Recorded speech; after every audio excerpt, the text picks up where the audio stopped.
Kicking us off at number 5, we have SCP-001, Dr. Clef's Proposal, the Gate Guardian, one of my personal favorite 001 proposals. This is a massive humanoid angel thing with untold powers. Usually something of this immense power would make it a little higher on a list, but the Foundation never really managed to actually contain this thing. I'll bend the meaning of the word escape to ensure it fits on this list though. There have been protective containment measures enacted to ensure the safety of other humans that may stumble across it, and the Gate Guardian has most definitely reached outside of these to strike down aggressors. So yeah, although it tends to stay in one spot, its influence and smiting powers have escaped through the cracks. The Gate Guardian is a humanoid entity approximately around 700 cubits tall, or in modern measurements 320 meters. It has taken up residence in an undisclosed location and floats far above the earth. Luminous wings sprout from its shoulders, back, temples, ankles, and wrists, and the number of wings seems to vary based on who's looking at it and when. There have been as little as 2 and as many as 108, but the mean number of wings is 4. It holds a weapon, either a sword or a knife, that emits flames at insane temperatures rivaling those of the sun. The sun.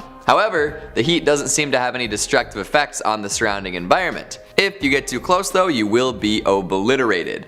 Absolutely smoten. All hostile attacks, regardless of range, will be punished by divine annihilation. No questions asked. Any human exposed to it will receive a directive which cannot be disobeyed. The most common is forget, which is actually quite good for those trying to keep folks away. The founder received the message prepare, while some D-class folks approaching it were told leave. As there is no way to really figure out what this thing's up to, the Foundation is keeping good relationships with those of various Abrahamic religions, just in case some prayer is required in the future. Coming in at number 4, we have SCP-1048. The deadly teddy. What a lunatic. When the Foundation first became aware of 1048, it appeared to be a regular little teddy bear. No unusual qualities other than the fact that it could move on its own. Every child's dream. It would communicate with Foundation personnel through gestures and show affection to most people it met. This behavior made it very endearing to any and all who came in contact. It would dance and jump around and even draw pictures for the janitors. It's enough to make your heart leap out of your chest. Is that morbid? During its time as a cute little mascot, nobody was able to ascertain its origins or what its nature was. Any questions about these topics would be ignored, and it would go on being the most precious little fuzzball this side of the Mogwai farm in China. But like good old Gizmo, this adorable animal has a dark side. 1048 made little facsimiles of itself, and they are now known as 1048A, B, and C. A is made of human ears and emits a deafening scream that causes little ear polyps to form on and in people, killing them. B is crafted from... You know what, I'm just gonna let you research this one, okay? It's not good. And C is made of rusty scrap metal, able to jump right through people. Like, not like teleporting or blinking, like tearing a hole through their chest midair. All 3 are extremely violent towards humans, unlike their friendly progenitor. Although it is likely that the cuddly exterior belied the evil lurking within. A popular theory is that the bear dropped everyone's guard by being so gosh darn lovable and used this low level of surveillance to collect the materials. How did it collect so many human ears? I don't really want to know. After the 3 alternate teddies showed up and rained carnage upon the personnel at Site-24, they all disappeared. Nobody knows where they went, or even how many there are at this point. It's probable that they remain on Site-24 property, but nothing has been found yet. In the meantime, no teddy bears are allowed on Site-24 to prevent confusion. Coming in at number 3, SCP-1233, Moon Champion, Champion of the Moon People. I love this guy. He's mad dangerous though, like a toddler to a colony of ants. 1233 looks like a dude in a spacesuit with a tinted visor. The suit is anomalous in that it is supremely durable, opaque to all forms of scanning, and has an insane jetpack. Dunk him in magma, give him an X-ray, tie him down at the bottom of a trench, he'll be fine. Add in some very anomalous strength and you have a super destructive spaceman. He communicates through a loudspeaker in the suit and is apparently a male, fluent in many languages. While generally coherent in his speech, he likes to ramble on about things irrelevant to the present situation. Think a very confused Zap Brannigan with superpowers. Less machismo, more non sequiturs. The Moon Champion only appears every 4 or 5 years on Earth, but whenever he does, he causes some serious mayhem. He starts by crash landing at terminal velocity, often being mistaken for a meteor. Then he'll run around like a child, inspecting buildings, animals, bugs, pressing fruits to his visor, walking directly to the bottom of bodies of water. It's all very amusing until you realize the threat he poses. Wandering in traffic, crashing through concrete walls, stumbling into antique shops, you get it. After attempting to convince assorted folks to come with him on an intergalactic journey, he'll often just jetpack right off the planet, past the moon. If someone takes him up on the adventure, he'll grab him by the wrist and fly off into space. That person will never be seen again. When I say this SCP managed to escape, I mean it managed to escape our atmosphere. And the Foundation too, I guess. Coming in at number 2, we have SCP-2872. Did somebody say escaping our atmosphere and also the Foundation? Because 2872 did that too. This is one of my favorites, Space Horse. This thoroughbred stallion is an exceptionally skilled racehorse with a great Kentucky Derby record.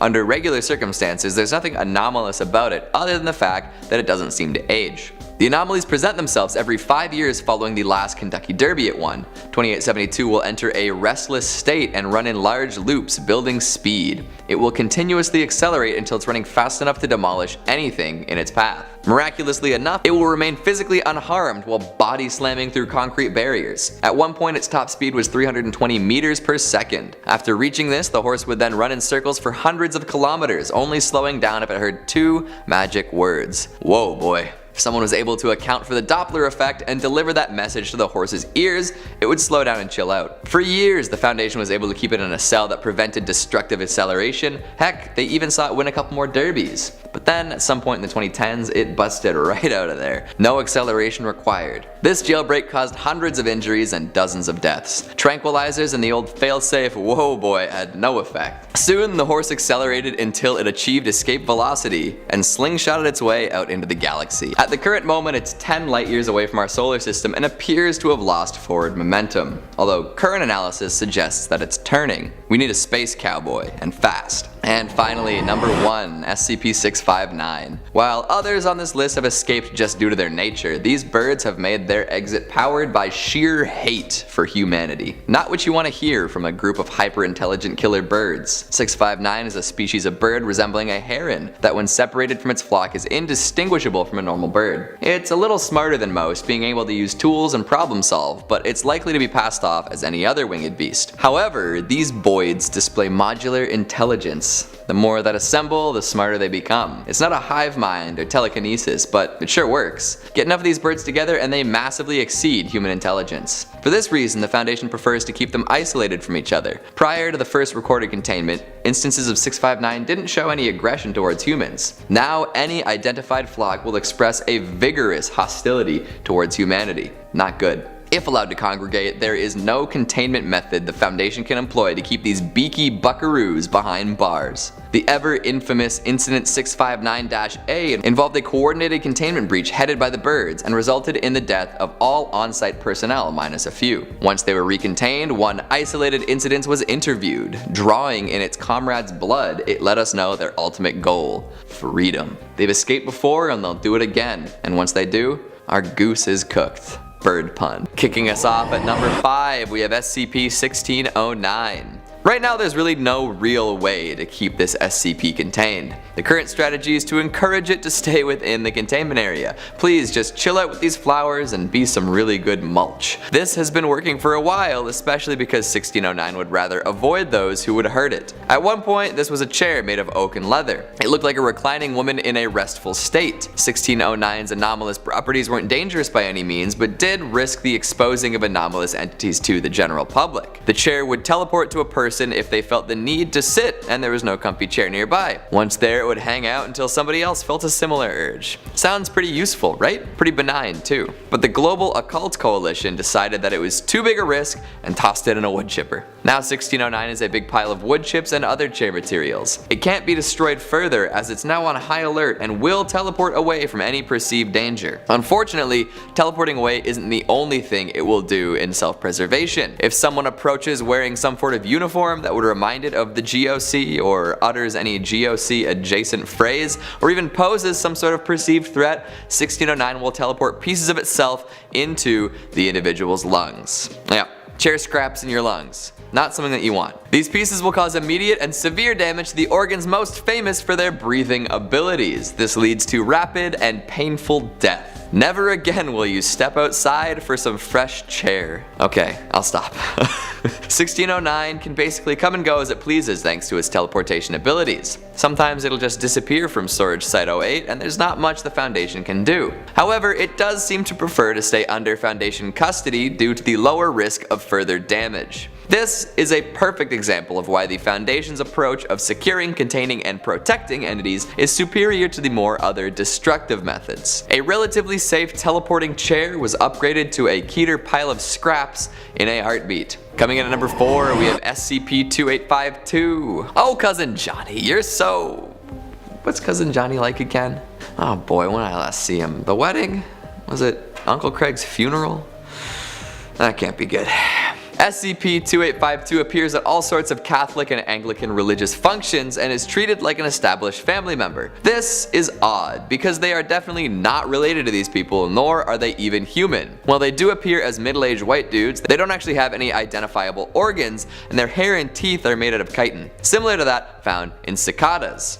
Cicadas? Bah. These features may not immediately be noticeable, but the fact that 2852 speaks in a word salad should be. They're capable of speech, sure, but they show no grasp of language whatsoever. Even so, individuals at events will claim that their cousin Johnny was acting normally and speaking intelligently. They don't just show up at events for free food though, no way. Cousin Johnny will take on major roles at these events and do some pretty disturbing things. They might skin the baby at a baptism or yank some teeth from the bridal party. Whatever they do at the event though is small potatoes compared to the long-term effects. People in attendance will find themselves afflicted with all sorts of terrible ailments depending on the type of event it was. Infertility among married couples, higher divorce rates, familial trauma, increased cannibalistic urges, and more are guaranteed to crop up after Cousin Johnny's visit. Not great. Really terrible actually. You'd think that just barring them from these events would be the end of it, but you'd be wrong. No matter what the Foundation does, they seem to slip in unimpeded. If Cousin Johnny wants to attend the wedding, Cousin Johnny is gonna attend that wedding. Because of this, there haven't been any instances that the Foundation can really keep tabs on. Even if they're physically restrained, they'll disappear after a little while, and then they'll be back to bleed into a casket or feed you teeth. Ugh, teeth. Coming at number 3, we have SCP-650, Jump Scares Personified. If that's your kind of thing, maybe consider getting onto 650 detail. It's kind of like a Five Nights at Freddy's situation with a need to be constantly surveilled lest it pop up right behind you. 650 is a black humanoid statue with no facial features. The default posture has it reaching upwards with its head tilted towards the sky. If not observed, the statue will relocate itself right behind someone and assume a threatening posture. Makes no noise during this relocation, so nobody's been able to figure out the method of locomotion. As most jump scary things do, this elicits a wicked fight or flight response in the person it's scaring. Kinda like a weeping angel now that I think about it, but less existentially terrifying. While it does like to freak people out, there doesn't seem to be any active aggression or hostility. It moves not to attack, but just to startle. The motives for this creepy behavior are yet unknown. My theory? Monsters Inc. It's collecting screams to power a small suburb. At one point, the Foundation considered the statue to be safe, as it would only scare the folks observing it within the containment area. It got upgraded to Euclid after managing to appear on the other side of the site, absolutely terrifying the presiding doctor. Since then, additional observational methods have been enacted, but who knows how far it'll teleport next time. Walking in at number 2, we have SCP-1440. This man can just walk right out of containment. The escapes aren't too exciting, but it has happened a few times now with particularly destructive results. The old man from nowhere is constantly wandering, moving from place to place in a currently incomprehensible pattern. It's for the best that he keeps walking though, because if he were to stop anywhere for particularly long, the place would invariably self-destruct. 1440 has an adverse effect on everything man-made that he has contact with for longer than a few days. Prolonged exposure to people or people-made things will cause destructive events to occur in its vicinity. He's aware of this effect and attempts to avoid folks whenever possible. However, he does seem to be compelled to travel in his odd, incalculable pattern, which will always lead him back to human contact. Thankfully, 1440 isn't hostile. In fact, he won't resist containment attempts at all. All attempts have failed though, with significant loss of personnel and resources. At one point he reached out to a Foundation doctor hoping that the Foundation would be able to destroy him. After being brought to a site for questioning, the site was destroyed along with 6 safe and Euclid SCPs. Yikes. All other attempts to contain it have ended up the same. One time, even a nuclear device detonated despite numerous failsafes. 4 times the Foundation has attempted to contain 1440, 4 times it has walked free. Best to leave it alone for now, but with humans expanding their influence across the world, it's hard to avoid. And lastly, at number 1, we have SCP-682. We all know about 682 at this point. This hard to destroy reptile is a fan favorite, and it's hard to imagine the SCP universe without this terrifying regenerating lizard. It has broken containment on many occasions as detailed in its experiment log. However, my personal favorite escape happened thanks to SCP-999. Yep, this lovable little jelly blob. This is detailed in Addendum SCP-999-B, in which 999 was introduced to 682 in an attempt to curb its omnicidal rage. 999 hops in, gurgles, and then begins to tickle 682. Even after being absolutely flattened, the tickle fight continues until 682 falls asleep with a smile on its face. Once researchers were satisfied with the results, D-Class were sent in to grab 999. Upon its removal, 682 immediately woke up and fired off what can only be described as a laughter wave while laughing maniacally. Everyone in range collapsed into a fit of laughter, allowing 682 to escape and slaughter all sorts of personnel. After suppressing and recontaining it, the supervising doctor issued a memo detailing the experiment as unsuccessful and ending in tragedy, but also the funniest thing they had ever seen. Only a 682-999 combo could cause equal measures of hilarity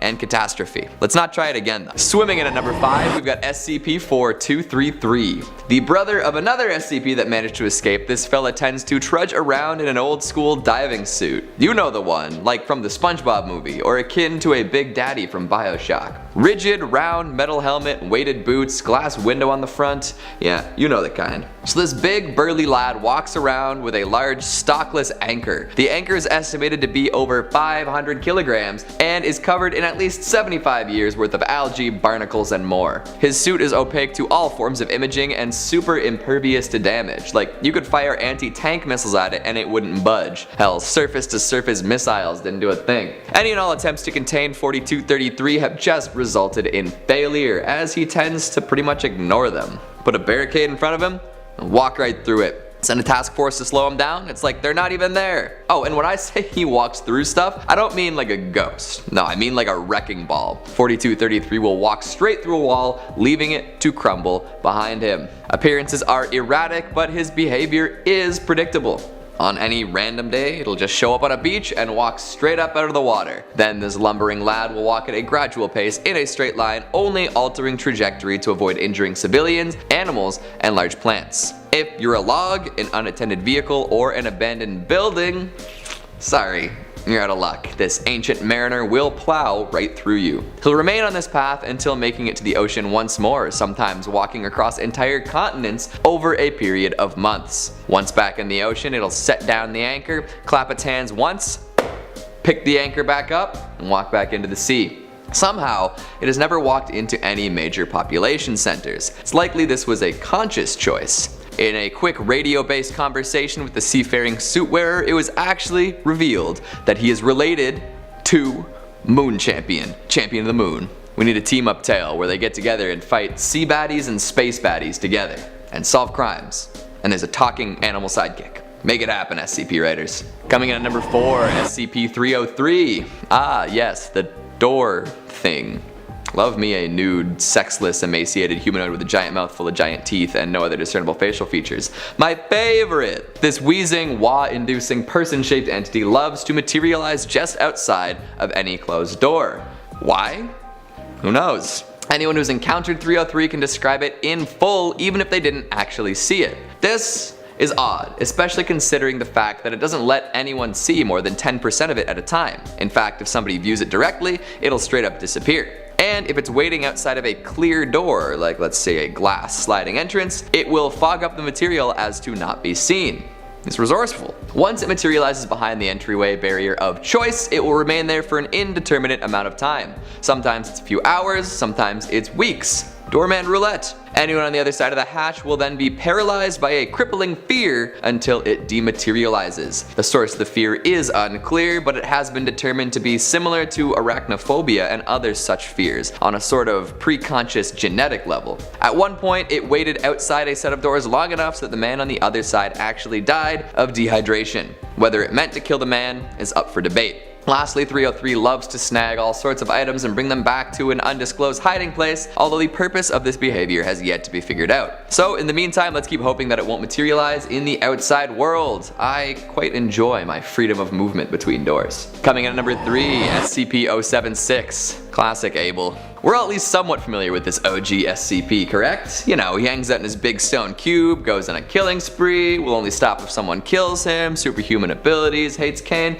you know. With his insane strength, speed, and tenacity, it is no wonder Abel has escaped containment a few times. He's able to ignore pain and shock and press through debilitating wounds in order to stay on the warpath. We've seen him rip through reinforced doors barehanded, cover 64 meters in 3 seconds, eat 50 caliber rounds to the head, swat handgun rounds out of the air, survive for an hour without oxygen, and even materialize bladed weapons out of nowhere. The man goes full Terminator mode, and Sarah Connor does not stand a chance. If you kill Abel, he'll turn to dust and return to the cube and eventually start all over again. At one point, the Foundation attempted to use him as an asset. This led to a pretty famous instance of him escaping. They would send him on missions as the perfect killing machine, but often found it difficult to keep him engaged and not fighting with his own teammates. Of course, he eventually went rogue and had to be put down. Want to know how they did it? Because it sure wasn't the detonator collar around his neck. Nope. They had to set off the on-site nuclear warheads. Come on, Abel, those aren't cheap. Coming in at number 2, SCP-4975. Nursery rhymes are universally creepy, right? Like, as a kid, you didn't think much about them because they were really all you knew. But as you got a little older, you took a closer look and thought, holy crap, why are we singing about the bubonic plague? Well, 4975 is the subject of many German folktales and nursery rhymes. Yep, dating all the way back to 1538. Some serious history in this one. And like most good nursery rhymes, it's all real, baby. 4975 is a big, tall, skinny bird man with a large beak. The cervical vertebrae in its spine are not interconnected and actually move independent of one another. It constantly rotates them one vertebra at a time, causing a rhythmic clicking sound with each repetition. This only stops when it's preparing to attack. The bird will stalk victims for months at a time before killing them by bludgeoning and tearing at their flesh. Then it will eat the cadaver, which often lasts up to 3 months. I wish my food would last that long. Right now, the classification is up in the air, Keter pending, and I'll explain why in a moment. It's hard to say whether this counts as an escape or not, but it appears that the killings have continued even after containing 4975. The Foundation was investigating the reports of a German man who complained about hearing constant rhythmic clicking for months. This seemed odd as the creature was in containment. Foundation agents were following the man around when the clicking stopped, causing him to panic. He pointed frantically at something, but the agents couldn't see what he was pointing at. The man then began exhibiting many wounds consistent with those from 4975 attacks. All the while, 4975 remained still in the chamber. Strips of flesh were pulled from the man's body in Germany and then vanished. 4975 was seen eating after this despite not being fed. So somehow, this big belligerent bird can impose its presence on people when it's not physically there. Again, does that count as an escape? Kinda. And finally at number 1, SCP-5999. This is part of the brand new mystery category for Series 6, like brand new. Like, people are still in discussion right now trying to piece together clues. Go check it out. It has yet to be fully solved, and I do not claim to fully understand it. But I do claim to have accidentally released it by reading the entry all the way to the end. Terminal view, headphones on. Sorry guys, I biffed it. There are 7 main parts to this entry, each a sort of scary story in its own right. Each time you make it through a part of the entry, a candle is extinguished. It sort of works in the same way that the game of 100 ghost stories works. In this old parlor game, 100 candles would be lit in a dark room. Participants would tell a ghost story, then extinguish a candle. You were supposed to do this until 100 tales were told and 100 candles were out. Most of the time, people chicken out, leaving at least 1 candle burning. If all the candles go out, it is a perfect place for the evocation of spirits. So in this entry, we start with 7 candles, 1 for each part, a story being told in each. It's expected that the reader will stop at some point. They're warned many times not to read on under threat of chains slackening, spirits being released, death, etc. There are even scary noises and glitches that persist to help the reader make the correct decision to leave. However, being a dumbass, I read all the way to the end, extinguishing all of the candles, which of course released the spirit into the waking world. I should be dead by all accounts, but hey, Go give it a try yourself, see what happens. Still, there are lots of unanswered questions about 5999. What happened to the bodies mentioned in the story? How does this connect to SCP-5000? What's up with the video game? Who are the prodigy priest and king? I'd keep an eye on this one and see how the theories develop. It is mighty wicked. However, Foundations did release something from Foundation custody. Whatever it is, it escaped. Coming in at number 5, we have SCP-993. It's Bobble the Clown, everybody! Be honest, if you walked in and saw a child watching something that looked like this, would you think twice about it? Even when he's menacing townspeople with his knife, it looks like good, clean fun. And that's what makes Bobble so insidious. He's out here teaching children some terrible, forbidden knowledge, all while maintaining the appearance of an innocent mascot. And even if you were to see red flags while Bobble was on TV, there wouldn't be any way for you to detect it, unless you're under 10, which I genuinely hope none of our viewers are based on some of the stuff we discuss here. Bobble is only viewable by kids 9 and under. Anyone else with eyes on the screen will black out for the duration of the program. And not the fun, headache-inducing kind of blackout either. I'm talking about the scary, what just happened kind. Nobody at the Foundation has been able to directly view an episode of Bobble the Clown, and as such, has interviewed a variety of children about the program.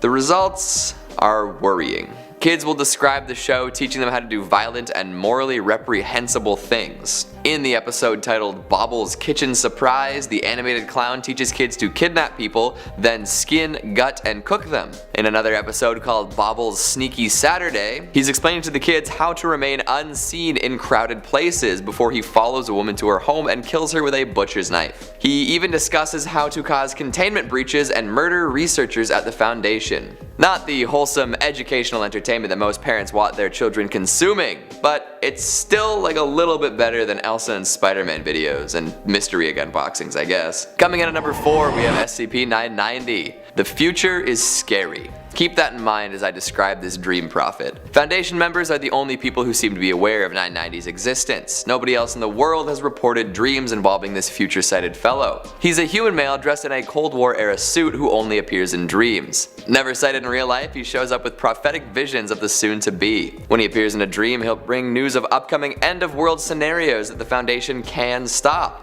The first recorded instance of this happening involved an agent who slept for 40 hours straight, only to awaken in a highly agitated state, rambling about the end of the world. He had foreseen a series of events leading to several tactical nukes being launched, resulting in the extermination of 98% of the human race and a total collapse of human society. By relaying this info to a mobile task force, they were able to eliminate the threat that was going to begin the chain reaction. Unfortunately, this agent died of shock-like symptoms following this outburst. 990 doesn't just predict doomsday either. He's also capable of foreseeing the deaths of doctors and researchers, and even clued the Foundation into a highly dangerous SCP that they had yet to contain. 990 only appears when he wants to appear though, and nobody has been successful in contacting him outside of a random dream. Where is he getting this info? Why does he feel compelled to let the Foundation know? Is there something sinister going on that we don't know about? Only time will tell. Or maybe, just maybe, 990 himself will. Coming in at number 3, SCP-1504. For all of the complaining that this entity does, I would love to have the anomalous abilities that he possesses. First, he's unkillable. Like, nothing anyone can do will kill this man. Even self-inflicted gunshot wounds to the head won't cause any lasting damage. Secondly, he's always going to be reported as unremarkable. He doesn't stand out in a crowd, and nobody pays any particular attention to him. After putting myself in front of millions of people on the internet, that sounds like a relaxing time. The final odd skill he has is the most interesting. Anything that 1504 does will be perceived by surrounding individuals as being totally normal under the circumstances. He can attack people and they will believe that circumstance or their own doing has hurt them. He can say and do whatever he pleases and people will react as if he was just sitting there normally. Once he punched a Foundation doctor in the nose, only to have the doctor excuse themselves for having an unexpected nosebleed. Imagine the freedom. You could walk around taking whatever you wanted from stores, strolling through restricted areas, burping, farting, scratching yourself in public. A dream come true, to be honest. Of course, our pal doesn't really want to chill and be cool. No, instead he wants to cause containment breaches and nuclear device detonations.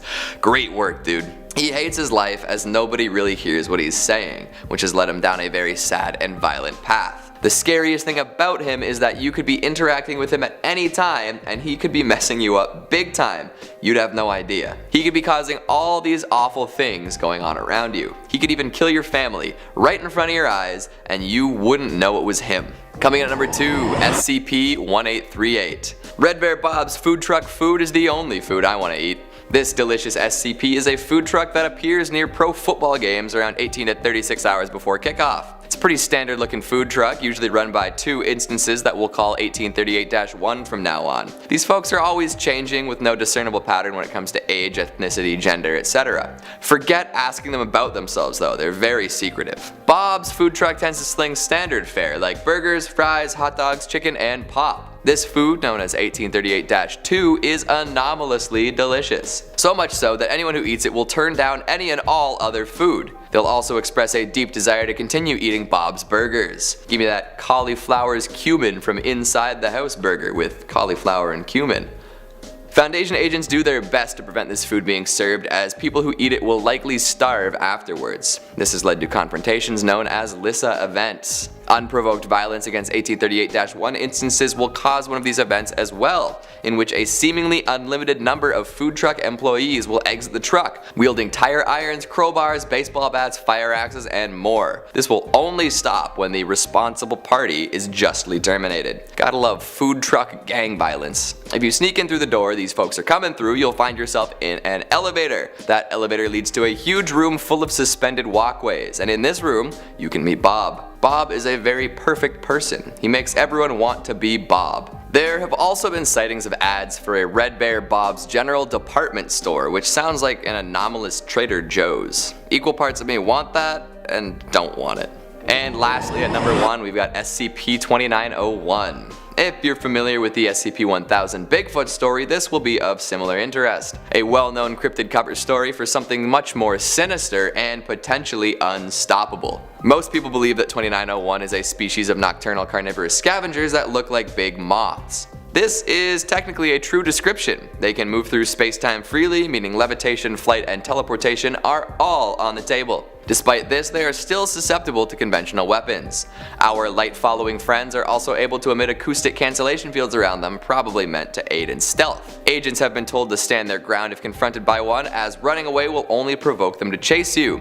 Making threat displays is encouraged, and if you do need to fight, make sure you're not making physical contact. Containment is basically impossible given their space-time abilities, so the Foundation has settled on quelling civilian suspicion. They've planted stories all across all sorts of media, from doctored photos to semi-realistic art to falsified eyewitness testimonies, even to documentaries hunting these beasts. You've probably seen some of this stuff before because it all sounds very similar to the West Virginia Mothman. Of course, this isn't the whole story. These cover stories and Mothman tales are all meant to control information, making it to the public. You see, for 2901 to maintain stable physical mass, approximately 75% of the human population within 500 kilometers needs to be congruent on a singular concept of what it is and does. If this wasn't the case, they could essentially run around doing anything. At one point, they were highly unstable, capable of producing localized CK-class scenarios at random. If we keep them as Mothmen and keep the legend alive, they become much more manageable and docile. So, in the spirit of keeping the world the way it is, long live Mothman!